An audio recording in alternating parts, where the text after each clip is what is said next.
Você vai assistir, a partir de agora, a programação religiosa do seu canal 10. Pois o Deus da montanha é o mesmo do vale, não deixa só, velando está nas tristezas, nas lutas, nos piores momentos, em suas mãos segurando estará. Graças a Deus estamos juntos de novo. Deus te abençoe. Vamos ler João 18, versículo 12 a 14. Leia comigo. Assim, a escolta, o comandante e os guardas dos judeus prenderam Jesus, manietaram-no e o conduziram primeiramente a Anás, pois era sogro de Caifás, sumo sacerdote naquele ano. Ora, Caifás era quem havia declarado aos judeus ser conveniente morrer um homem pelo povo. Isso está em João 11. Muito bem. A escolta, então, sem dificuldade alguma, prendeu Jesus. Prendeu Jesus lá no horto, lá no jardim. Prendeu Jesus. A escolta, o comandante e os guardas dos judeus prenderam Jesus. Então agora aqui é muito interessante, né? Os judeus deram as mãos aos romanos para acabar com Jesus. Você já viu isso na política, né? Inimigos declarados, inimigos que a gente não sabe, né, a profundidade da coisa, mas inimigos históricos, quando tem um inimigo em comum, eles dão as mãos, trabalham juntos. Não tem vergonha na cara, são sem vergonha demais. Estúpidos. Não percebe a loucura que estão fazendo. Dão as mãos para uma obra comum. Querem acabar com um inimigo comum, Jesus. O inimigo comum. Entretanto, nenhum dos romanos odiava Jesus. Só os judeus. Mas, como o Império Romano dominava a Palestina, o imperador, isto é, o seu representante, não César diretamente, o seu representante, tinha que enviar soldados, escolta, um monte de coisa. Tinha que ir. Ele estava cuidando da terra, tinha que fazer. Os judeus ajuntaram mais um grupo de gente boa de guerra, boa de espada, para prender Jesus. Nota que coisa tremenda. Coisa tremenda. Já pensou você se unir com seu inimigo? Porque vocês dois têm um inimigo em comum? Para derrotar o inimigo? Depois vocês voltam a virar inimigo de novo? Muito esquisito. Fizeram isso com Jesus. Prenderam Jesus, manietaram Jesus, amarraram as mãos dele, né? Amarraram as mãos dele. É como se Jesus fosse um camarada muito perigoso. Para onde levaram Jesus? Primeiro para Anás. Anás era sogro de Caifás, o sumo sacerdote. Então havia toda uma conspiração para tratar Jesus como um herege da religião judaica. Porque não tinha outra maneira de julgar Jesus. Antigamente, bruxas eram julgadas e condenadas à fogueira. E você sabe que não eram bruxas coisa nenhuma. Eles odiavam a mulher, então, por algum motivo, pegavam aquela mulher e julgavam, entre aspas, esse julgamento fajuta, e condenavam à morte. Já sabiam que era condenação para a morte, igual o muçulmano faz hoje. Tem um julgamento e mata. Tem um julgamento e mata. Não é julgamento, claro que não é julgamento. É só para inglês ver, né? Como a gente diz, só para inglês ver. É de mentirinha. Porque se houvesse julgamento, no Brasil também, faz o julgamento, como é que o cara sai ileso? Porque tem dinheiro e compra a justiça. Isso não é julgamento. Isso não faz de conta. Era uma vez, história da carochinha. Fizeram com Jesus. Continuam fazendo no mundo. O mundo inteiro jaz no maligno. Não adianta você esperar no mundo alguma coisa não, querido. Espere em Jesus. Espere em Jesus. Deus é poderoso. E Deus sabe fazer justiça. Mas o homem não. O homem não. Ora, Caifás era quem havia declarado aos judeus ser conveniente morrer um homem pelo povo. Sem querer, Caifás havia feito uma profecia, né? Então, estava tudo entre as autoridades religiosas judaicas. Na verdade, o Império Romano estava apenas ajudando as autoridades religiosas judaicas. Versículo 15. Começa a contar a história de Pedro que nega Jesus. Simão Pedro e outro discípulo seguiam a Jesus. Sendo esse discípulo conhecido do sumo sacerdote, entrou para o pátio deste com Jesus.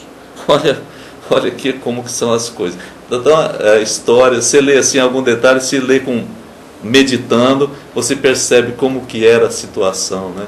Aquela situação de pessoas que a conheciam, tinham uma certa amizade, era impressionante. Simão Pedro e este outro discípulo seguiam a Jesus, mas seguiam de longe.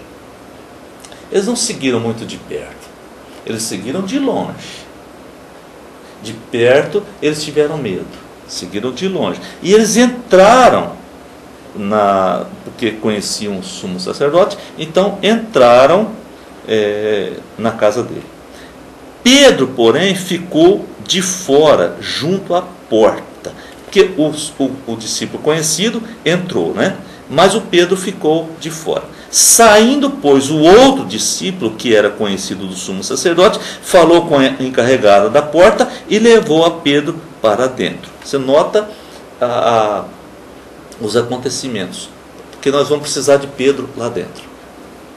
Pedro estava de fora, nós vamos precisar de Pedro lá dentro do pátio, não de fora da porta, dentro. Lá dentro estava acontecendo aquele julgamento. Jesus estava lá dentro, e agora Pedro precisava entrar. E é interessante, o outro discípulo aqui não está falando o nome dele. Você nota, a gente lê, mas não está falando o nome dele. Só fala o nome de Pedro. Simão Pedro.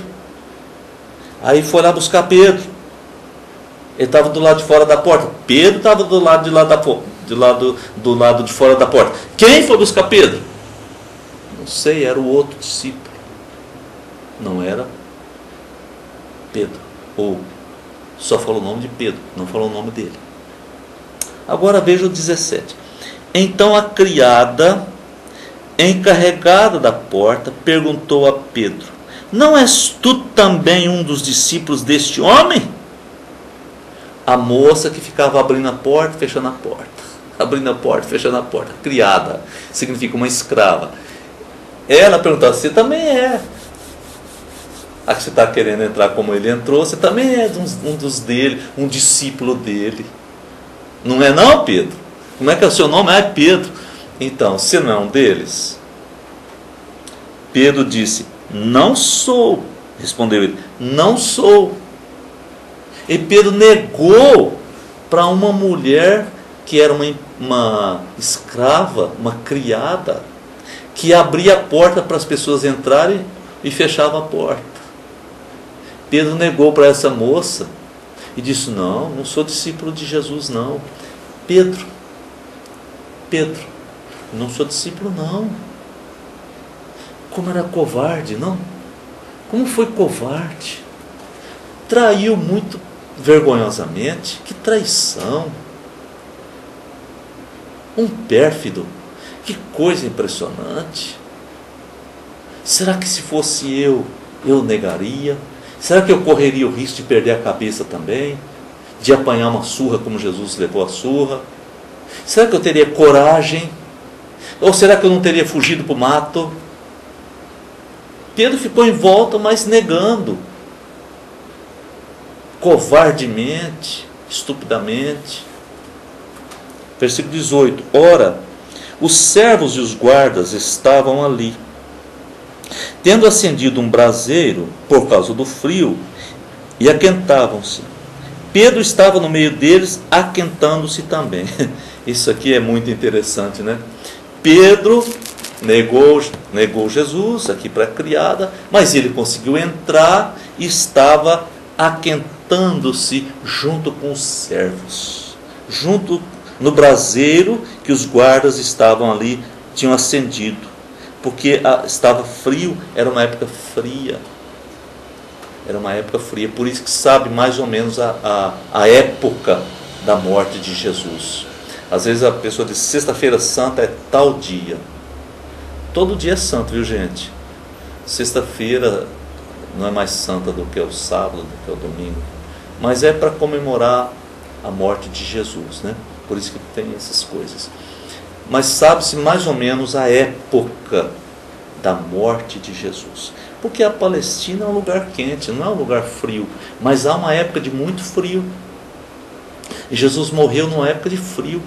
Por isso eles acenderam uma fogueira, um braseiro, para se aquentar.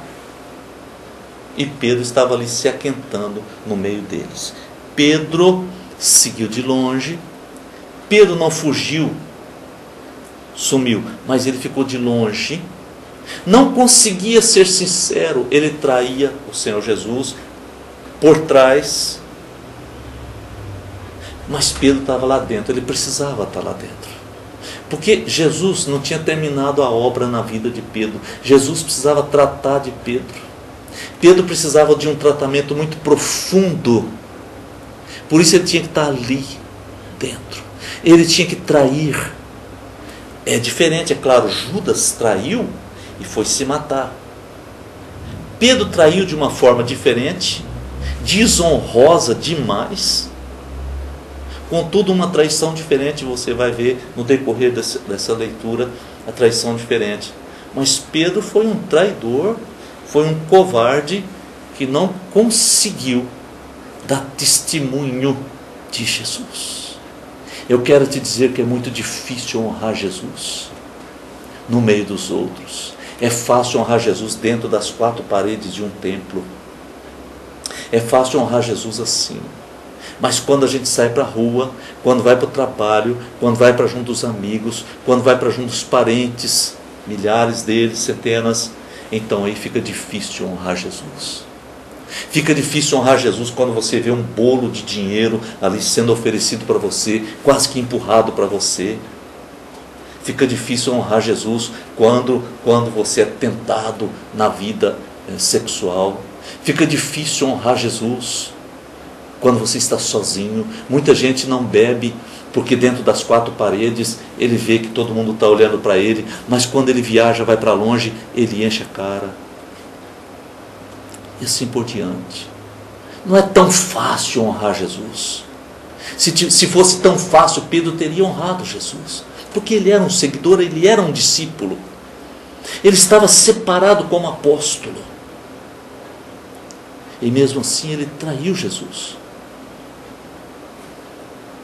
Eu quero te dizer que isso é para nos ensinar que a nossa força vem de Deus.